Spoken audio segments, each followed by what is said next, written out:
Okay, Mikko. Well, thank you very much for coming here. Thank It was you. a pleasure to have you here, and we're really grateful that you made some space Thank in you. your schedule. Could you please quickly introduce yourself to our viewers? Sure. So my name is Mikko Hypponen. I am the Chief Research Officer for F-Secure Corporation, and I worked at F-Secure in research and reverse engineering positions for, oh my God, 27 years now. Wow. Maybe you should stop saying that.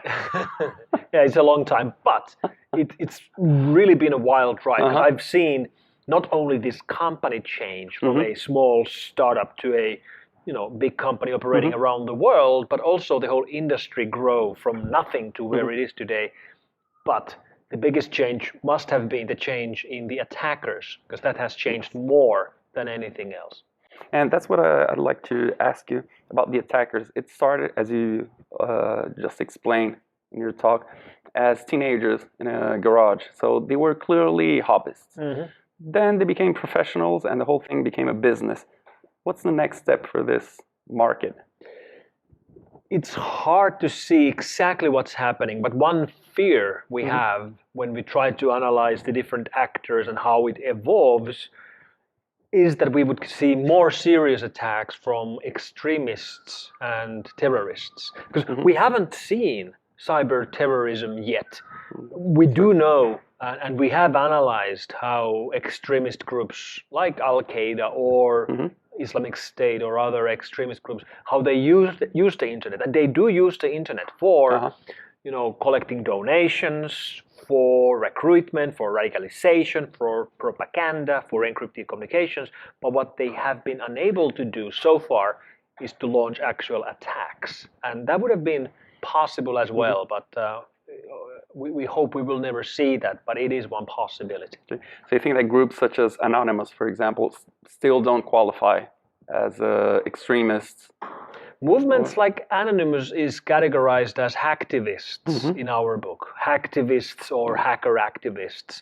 And they are unique based on their motivation. Because they're not doing it for money. They're not doing it because they would be a governmental agency or spies or military. They're doing it to protest. This is basically the online version of going outside the headquarters of a company that's doing something unethical or something that you don't like, and you're outside of their headquarters throwing rocks at their windows to protest against the company.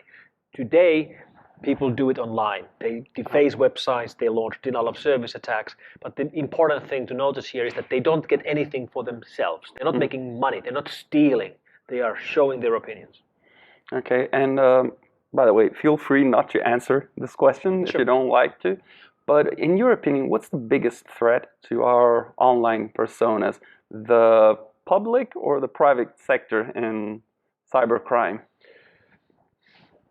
We have different kinds of threats. The actual security threats, cybersecurity threats, come mostly, the most likely thing to hit you is coming from a cyber criminal. Someone trying to steal your credit card number to gain access to your bank account, things like that. That's the most likely thing to hit you. But then we have a completely different problem, which is the privacy problem. Security and privacy. And the biggest threat to your privacy is Google or Facebook or LinkedIn or Twitter or any of these free services. There's no free lunch. There's no free lunch on the internet either. All these free services monetize themselves by collecting information about you. Now, don't get me wrong. I love Google. I love Google products. They're great products. I'd love to use them and I'd love to pay for them. But for most of the Google products... But you don't even have that option. Exactly. For most of these products, you can't even pay. Even if you want, like Google search, you can't pay for it. The only way you can pay is with your privacy, and that sucks. Absolutely. Absolutely.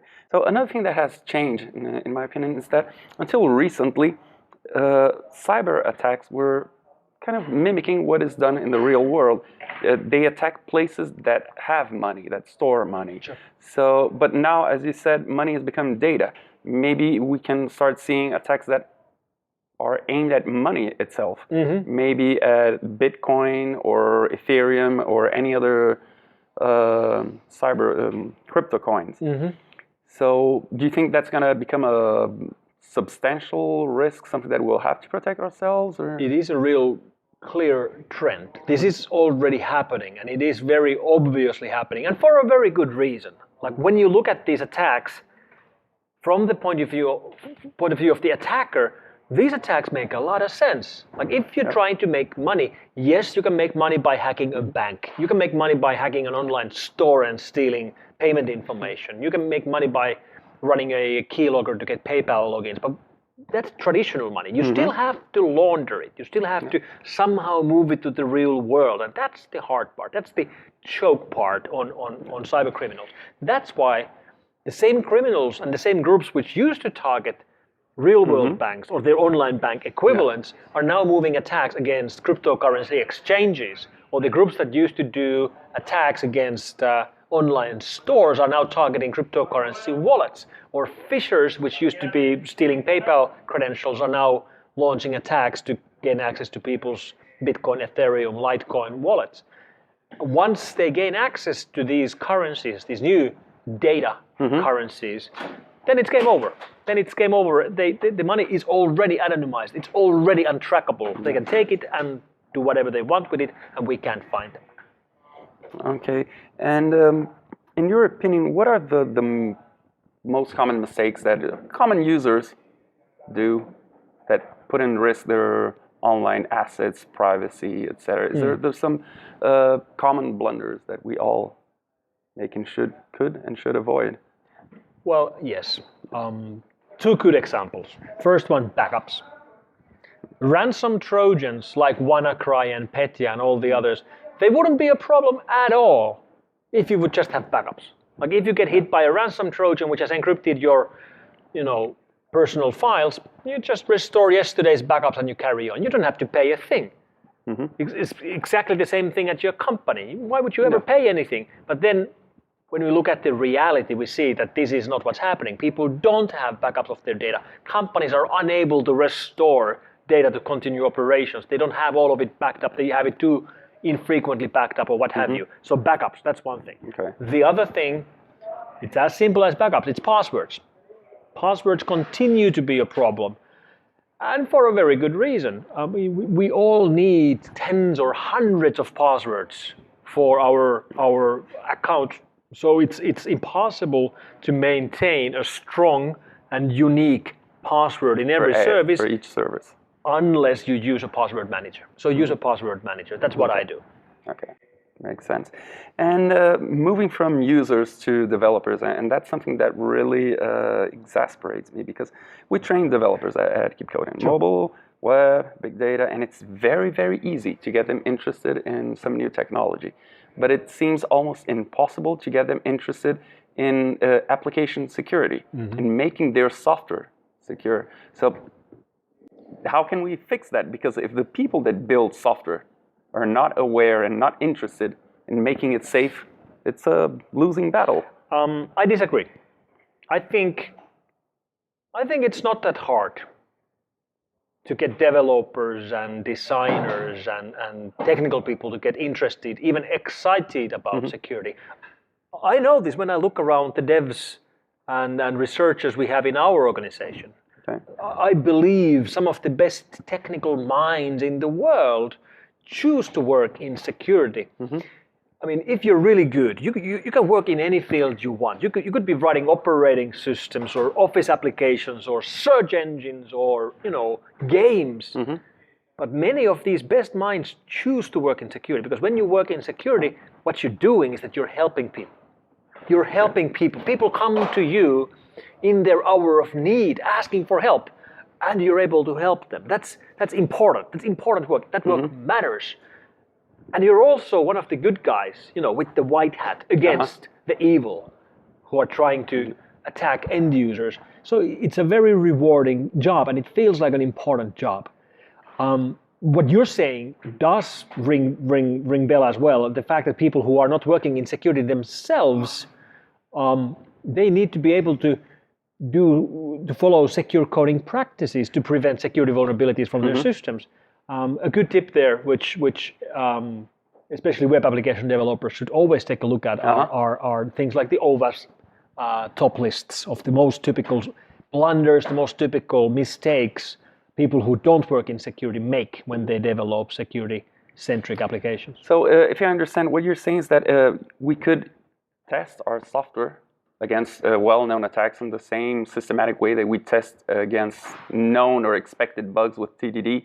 Similar techniques could be used. There's very much similarities into automated testing and looking for security vulnerabilities. Techniques like fuzzing work for both. So it's absolutely relevant. And it's also good to note that when you're building large-scale products where you have large amounts of customers, it's always a good idea to order a pen test against your ready product. That's the way you'll find out the kind of holes real attackers would find from your system, and then you get to fix them before they happen for real. Okay, and... Oh, and bug bounties. Bug bounties. That's a great idea. Of course. Bug bounties. Do it. Yeah. And by the way, you also mentioned that the IoT revolution is here, like it or not, and that brings a new set of assets. You even have a law about this. Oh yes, yes. Can you explain what's the Hypponen law? Yeah, somewhere once said that whenever something is described to you as smart, what you should be hearing is vulnerable. And someone then tagged it as a Hypponen law, so yeah, it's a law named after me. So anyway, here's a smart watch, a vulnerable watch. Smart phone, that's a vulnerable phone. Yeah. Smart building, smart city, smart car. All of these become vulnerable as we add functionality and connectivity. Things that were unhackable before because hackers couldn't reach them are, at least in theory, hackable when they are connected to the online networks. And what about these new smart speakers such as Amazon Echo, HomePods, etc.? According to this law, they're vulnerable, but they're not just smart speakers, they're also smart listeners. And that's what worries me the most. You have a device potentially listening to everything that you're saying in your house. So don't you think that puts them in a completely new category? It's a different ballgame. Well, it's really a new level of trust that end users are giving to these companies. And I think out of the vendors working in this space, I believe personally that Apple is best positioned. Apple's HomePod is probably not the best product function-wise when you compare it to the competition. But Apple is such a privacy-centric company now because their business model is not to collect your information and sell it like Google. Their business model is to sell you overpriced stuff. Exactly. That's their business model. And if that's the business model, they don't need to break your privacy. And they are doubling down with that. And that's why, if I would have to recommend a smart speaker to someone, I would recommend an Apple HomePod. Okay. Espera só segundo que está intentando... Oh, okay. A friend of mine who lives in the US, he's also works in security and policy, establishing policies. He keeps his Amazon Echo in the bathroom, so that it will only listen when he wants and he opens the door. Do you think that's paranoia or it's caution? That's caution, and that's coming from someone who's as paranoid as hell. I mean, I'm really paranoid about my own security and privacy, so yeah, that's what I would do as well. I recommend that, but I do also see how that's not maybe what all people want to do, and people want to use technology in their lives because it makes their lives easier, and that's what technology should be doing, and that's also what security should be doing. I'm actually really fed up with the bad reputation we security people have, because we have the reputation that we always say no. Yes, that whatever you ask from security, they're going to say no. Like, can I do this? No. No. Can I buy this device? No. Can I open up this port and a firewall? No. So I've decided that I am no longer saying no. From now on, I'm saying yes to everything. Yes, you can use that device. Yes, we can open up that port. Yes, we can do that. But there's always a but. There's always a but. But what I'm trying to say here is that security should be the enabler. Security should be the part of our technology which enables us to do what we want to do. It should be the enabler, not the thing that stops us from doing what we want to do. Okay, very interesting. Mikko, thank you very much again for your time. It was a real pleasure. Thank you for your work, and thank you for such a great event. And I hope to see you back here in Madrid pretty soon. Next time. Excellent. All the best. Thank you very much.